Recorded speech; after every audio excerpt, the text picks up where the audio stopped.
আজকে আমি তোমাদের সাথে একদম জিভে জল নিয়ে আসার মতো একদম চিকেন কষার রেসিপি শেয়ার করছি। একদম একদম লোভনীয় একটা ডিশ। তো আর চিকেন সবারই ভীষণ প্রিয়।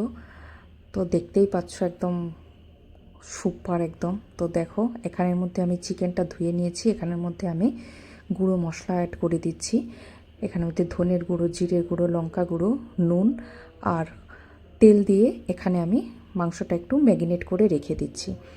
আর এখানের মধ্যে আমি কাঁচা লঙ্কাটা ছোটো করে কেটে নিচ্ছি। আমি পেস্ট বানাবো, তাও ছোটো করে কেটে নিচ্ছি, তো পেস্ট করতে সুবিধা হবে সেই জন্য।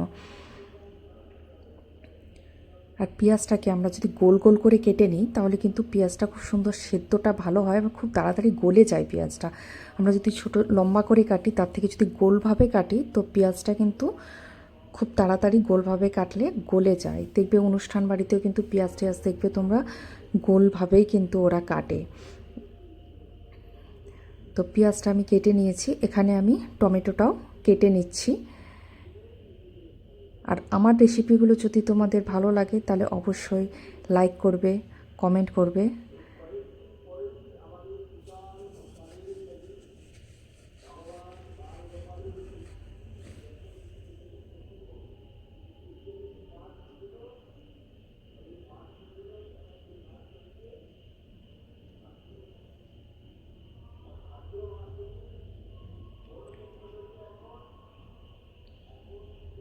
আর এখানে আমি আদা নিয়ে নিয়েছি। আদাটাও আমি কেটে নিচ্ছি, কারণ আমি কাঁচা লঙ্কা আর আদাটার একটা পেস্ট বানাবো, তাই আদাটাও আমি এখানে টুকরো করে কেটে নিচ্ছি। কারণ কেটে নিলে দেখবে পেস্ট করতে সুবিধা হয়। এখানে আমি রসুনটাও পেস্ট করে নিব। তো এখানের মধ্যে আমি কড়াইয়ের মধ্যে তেল দিয়ে দিচ্ছি। তেলের মধ্যে কিছু তেজপাতা, 3টে ছোটো এলাচ, কয়েকটা গোলমরিচ আর দারুচিনি দিয়ে দিয়েছি। এখানে আমি রসুনটা দিয়ে দিচ্ছি। রসুনটা হালকা ভাজা হয়ে গেলে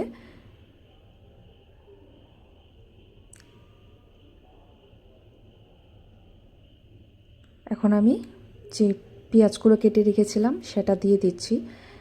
তো আমি একটু আলাদা টাইপের বানাচ্ছি, কারণ আমি হালকা কষার পরে আমি সব কিছু মিক্সড করে বানিয়ে নেব, একটু আলাদা। তো দেখো পেঁয়াজটা জাস্ট হালকাই আমি ভেজে নিচ্ছি। তো এই সময় আমি এখানের মধ্যে যে টমেটোগুলো কেটে রেখেছিলাম সেটা আমি এখন দিয়ে দিচ্ছি।